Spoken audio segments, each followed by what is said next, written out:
Fructuós Gelabert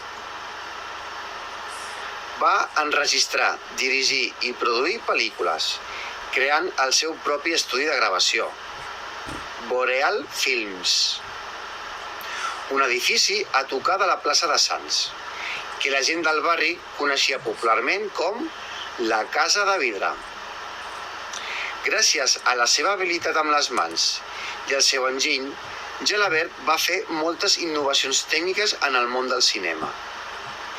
És per això que des de la Comissió Papin, enguany, que celebrem els 150 anys del seu naixement, hem decidit reivindicar la seva memòria convertint per uns dies el carrer en el seu estudi, la Casa de Vidre. Us convidem a endinsar-vos amb nosaltres en aquest món de pel·lícula.